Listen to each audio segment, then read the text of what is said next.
Karena sudah sekian tahun, 10 tahun, betul-betul koperasi dan UMKM tidak jalan dengan baik. Sehingga dalam kepemimpinan Bupati maupun kepemimpinan Pak Wakil, betul-betul kami Dinas Koperasi dan UMKM full untuk mendukung kepada mereka. Salah satunya dalam bantuan modal. Kami pemerintah tidak bisa kasih kayak bantuan itu terus. Sehingga untuk ke depan, bagaimana produk unggulan yang ada di Kabupaten Mimika, salah satunya Amume dan Kamoro dan 5 suku yang ada di Kabupaten Mimika. Bahkan juga Labeti, anak cucu Perintis dan Nusantara. Timika. Sehingga ke depan untuk penyerahan tuh bantuan, ke depan kami tidak bisa manja kepada untuk pelaku UMKM. Ke depan kami kerjasama dengan untuk BUMN. Salah satunya contoh, kita bantu uang 5 juta, tapi mereka bisa ambil uang 5 juta itu ambil 2.500.000.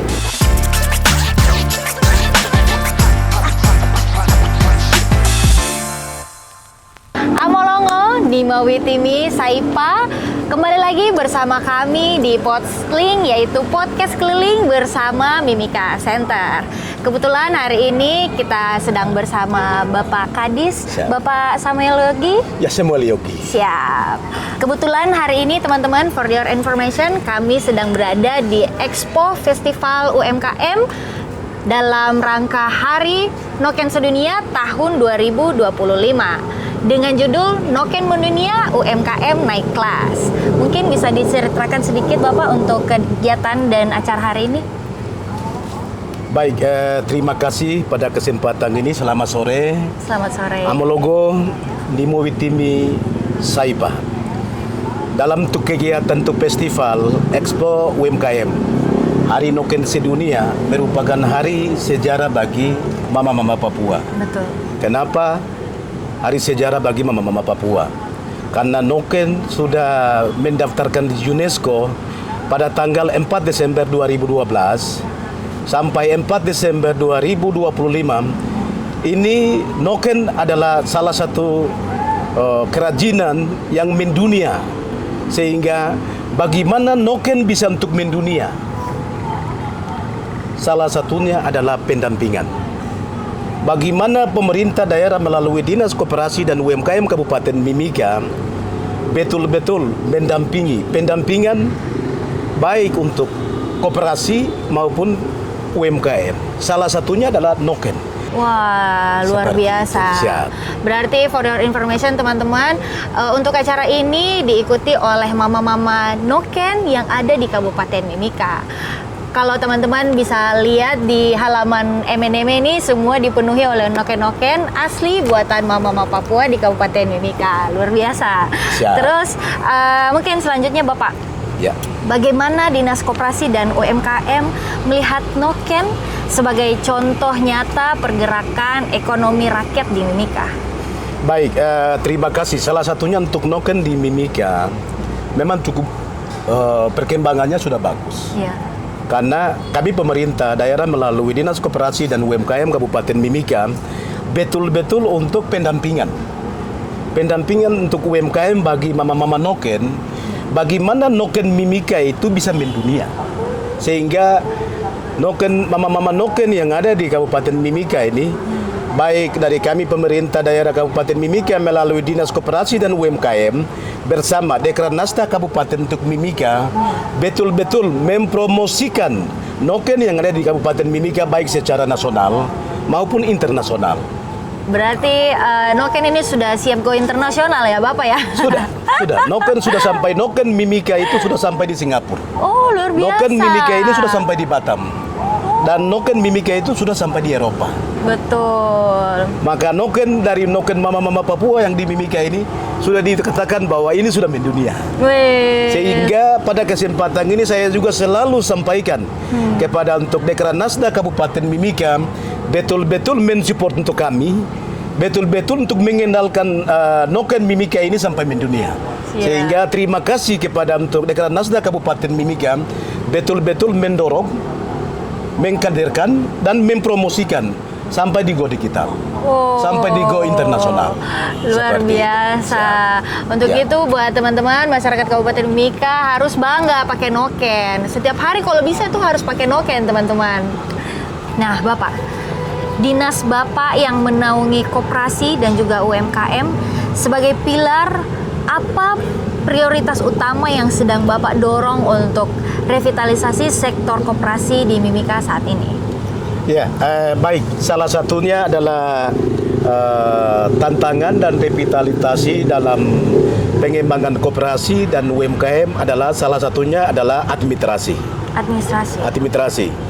Dan juga dalam tantangan maupun revitalisasi koperasi yang sehat maupun UMKM yang sudah berjalan dengan untuk baik ini, salah satunya adalah bagaimana supaya kita harus untuk pendampingan. Bagaimana supaya kita harus untuk RAT setiap tahun sehingga koperasi ini bisa berjalan. Dan juga untuk ke depan betul-betul koperasi yang tidak sehat kita berhentikan. Ya. Bukan diberhentikan, tapi kita harus pendampingan kembali. Pembinaan kembali. Supaya ke depan ini betul-betul kami lihat mana koperasi yang sudah berjalan dengan baik. Artinya bahwa koperasi yang sehat. Begitu juga untuk UMKM yang ada di Kabupaten Mimika. Sehingga pendampingan UMKM maupun pendampingan untuk koperasi dan juga regulasi koperasi maupun regulasi untuk pengembangan untuk UMKM ini betul-betul kita mendampingi yang belum memiliki legalitas. Begitu juga yang koperasi yang tidak berjalan.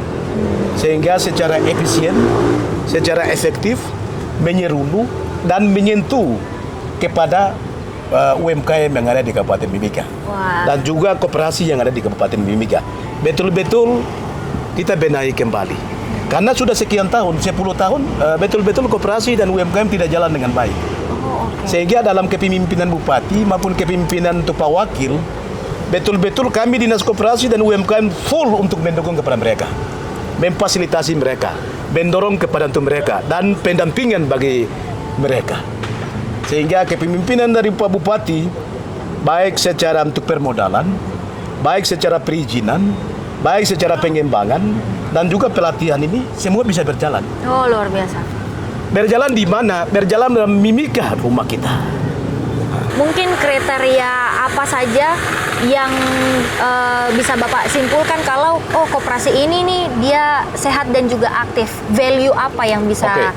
Ini salah satunya dalam kita harus tiap tahun itu kan RAT koperasi. Iya. Yang tidak mengikuti pada untuk RAT koperasi, disitulah kita harus berhentikan. Salah satunya adalah pendampingan. Pendampingan.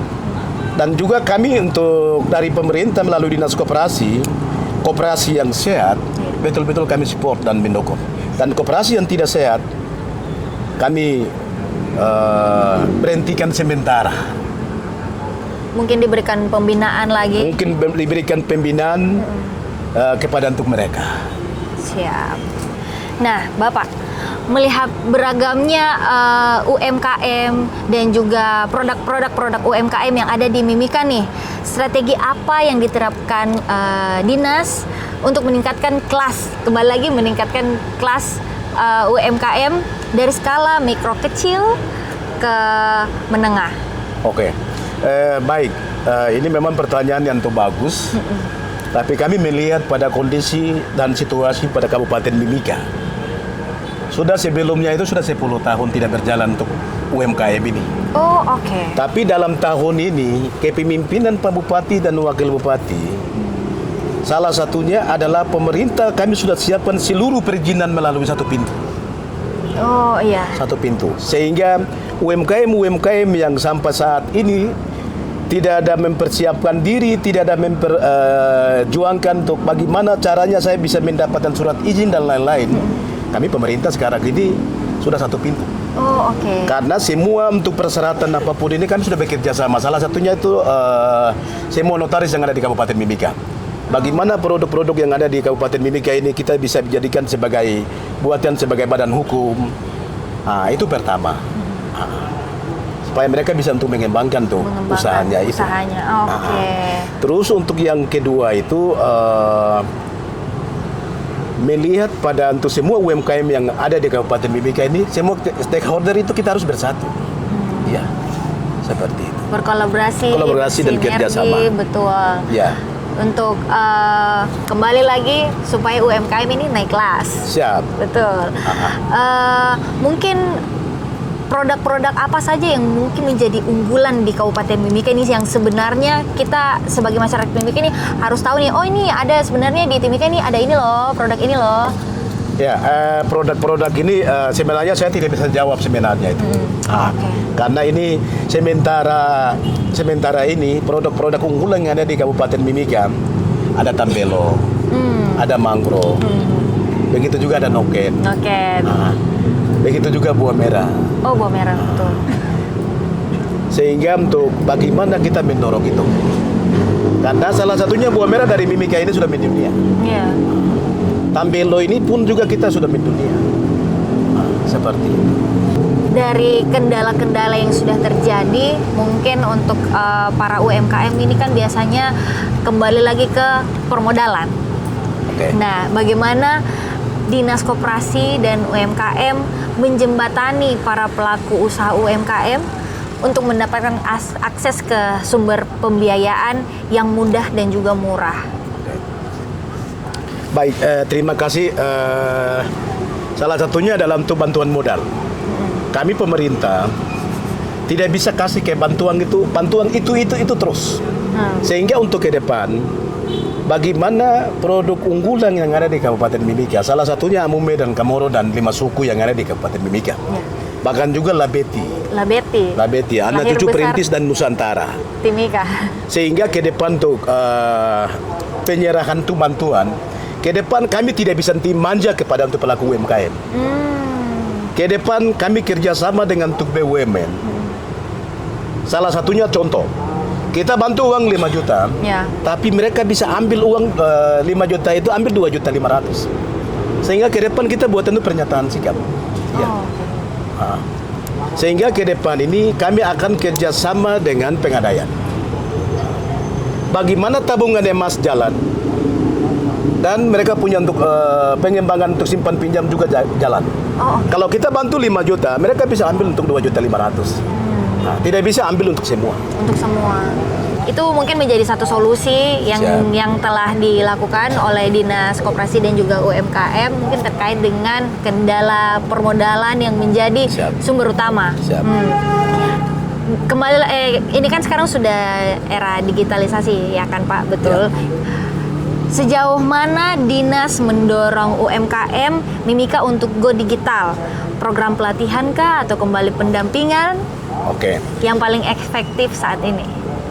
Baik, salah satunya adalah pengembangan untuk go digital, dan UMKM yang ada di Kabupaten Mimika ini sekitar 120 orang sudah terdaftar melalui go digital.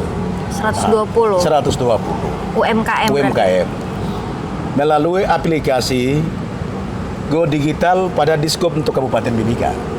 Sehingga 120 yang ada terdaftar ini mudah-mudahan untuk ke depan malah sekitar untuk 500 atau 600 untuk tahun depan.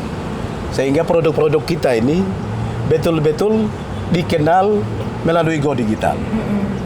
Seperti itu. Untuk pelaku UMKM Pak, untuk mau mendaftar ke aplikasi Go, ini aplikasi ya Pak? Ya. Aplikasi Go Digital ini mungkin mereka harus kemana? Bagaimana prosedurnya? Nah, kalau untuk mereka, salah satunya itu kan kami punya pendampingan. Oh iya. Dinas Koperasi punya pendampingan. Sehingga untuk ke depan, baik dari Mimika Center maupun juga dari teman-teman dari bermitra yang lain, kita tetap akan kerjasama. Bagaimana produk unggulan yang ada di Kabupaten Mimika ini, salah satunya Dinas Koperasi dan UMKM bersama teman-teman dari Media Center dan juga dari pihak lain, lembaga lain, kita sama-sama bersatu. Siap. Bagaimana supaya produk dari Mimika ini bisa masuk pada Go Digital. Wih, luar biasa. Oke. Dalam menjalankan program, tentu kan dinas ini nggak bisa berdiri sendiri. Tentunya pasti ada berkolaborasi. Dengan pihak mana saja kah Dinas Koperasi ini telah berhasil melakukan kolaborasi? Untuk kedepannya itu kami dari Dinas Koperasi dan UMKM, kita bekerja sama dengan YP Maka. Kita bekerja sama dengan PT Freeport. Kita bekerja sama juga dengan BUMN yang ada di Kabupaten Mimika. Begitu juga kita bekerja sama untuk ke depan dengan akademisi yang ada di Kabupaten Mimika. Akademisi, Ya. oke. Begitu juga semua media yang ada di Kabupaten Mimika. Sehingga semua stakeholder kita harus bersatu. UMKM Mimika ini kita harus sama-sama untuk mendorong. Nah, tidak bisa dari OPD lain jalan sendiri. Tidak bisa dari lembaga lain jalan sendiri. Mari kita sama-sama bersatu, bergandeng tangan dan mendorong dan mendukung. Sehingga UMKM Mimika ini bisa dikenal, Betul, bisa mendunia. betul. Seperti itu. Saya juga sangat mengharapkan mungkin adanya kolaborasi ini biar kembali lagi UMKM naik kelas. Siap. Siap. Kita masuk ke sesi yang serius. Siap. Dari sisi regulasi daerah, Bapak, apakah ada kebijakan atau memang nanti ada perda atau peraturan daerah baru yang sedang dipersiapkan atau diterapkan untuk memberikan kemudahan bagi pelaku koperasi dan juga UMKM? Untuk ke depan memang perdanya sudah ada. Oh, perdanya sudah ada. Perda nomor 4 tahun 2024 tentang perlindungan dan pemberdayaan UMKM bagi orang asli Papua. Oh, oke. Orang asli Papua. Sehingga untuk ke depan bagaimana berpihakan dan mendorong kepada orang asli Papua. Nah, sehingga Mimika ini kan ada banyak suku. Iya. Nah, ada untuk masyarakat Papua, ada masyarakat 5 suku, ada masyarakatnya untuk Labeti, ada masyarakat Dana Cucu Perintis, ada masyarakat semua yang itu masih ada di Timika. Sehingga yang betul-betul yang ada di Mimika, betul-betul kita sama-sama memberdayakan berdasarkan Perda nomor 4 tahun 2024 tentang perlindungan dan pemberdayaan itu.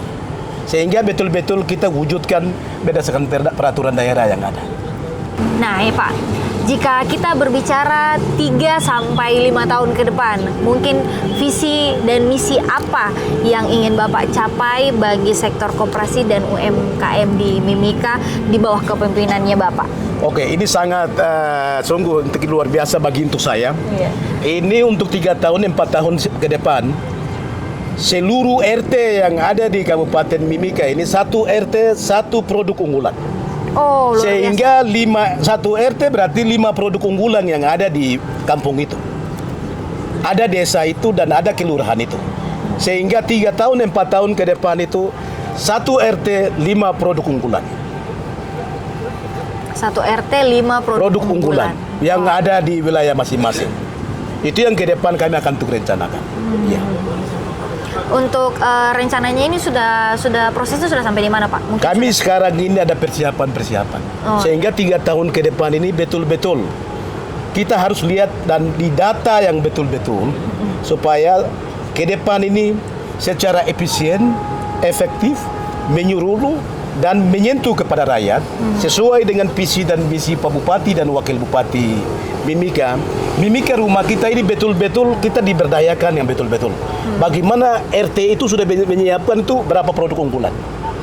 Nah, sehingga ke depan ini Mimika rumah kita ini, Mimika kita harus sehat, Mimika kita harus memberdayakan UMKM dan Mimika harus untuk mandiri melalui rumah kita. Seperti itu. Luar biasa, kembali Ya. lagi Mimika rumah kita. Berarti satu RT 5 produk unggulan ini berlaku untuk semuanya? Berlaku Semuanya? untuk semua distrik yang ada di Kabupaten Semua Mimika. distrik? Oh, Ya. oke. Semua berlaku untuk semua distrik. Luar biasa sekali Bapak punya Siap. program ini ya. Siap. Kita masuk di sesi yang terakhir ini. Mungkin Bapak izin, apa pesan yang Bapak ingin sampaikan kepada seluruh pelaku koperasi dan juga UMKM yang ada di Kabupaten Mimika dan seluruh masyarakat Kabupaten Mimika yang menonton podcast keliling ini? Oke. Silakan Bapak. Baik, selamat sore semua peserta UMKM dan seluruh masyarakat Kabupaten Mimika. Mari datang ke Dinas Koperasi dan UMKM Kabupaten Mimika dalam kepemimpinan Bapak Bupati dan Wakil Bupati Kabupaten Mimika. Selama kepemimpinan Bapak Bupati dan Wakil Bupati, mari datang ke Mimika, mari datang ke rumah kita. Sehingga untuk ke depan pemberdayaan UMKM bagi orang asli Papua maupun pemberdayaan UMKM bagi untuk masyarakat Nusantara dan juga masyarakat untuk Papua mari datang kepada Dinas Koperasi dan UMKM. Masyarakat ingin untuk maju, ingin mengembangkan untuk koperasi dan maupun UMKM, kami dari Dinas Koperasi siap dampingi untuk mereka. Siap untuk pendampingan mereka, siap untuk penyuluh kepada untuk mereka. Mari datang dan bergabung kepada Dinas Koperasi dan UMKM Kabupaten Mimika. Luar biasa. Mungkin itu pesan yang ingin disampaikan oleh Bapak Samuel Yogi, Kepala Dinas Koperasi dan juga UMKM Kabupaten Mimika. Luar biasa Bapak, terima kasih sudah mau bercerita dengan kami di podcast keliling oleh Mimika Center. Amolongo, Nima Witimi Saipa, Mimika, rumah kita, Eme Jaware.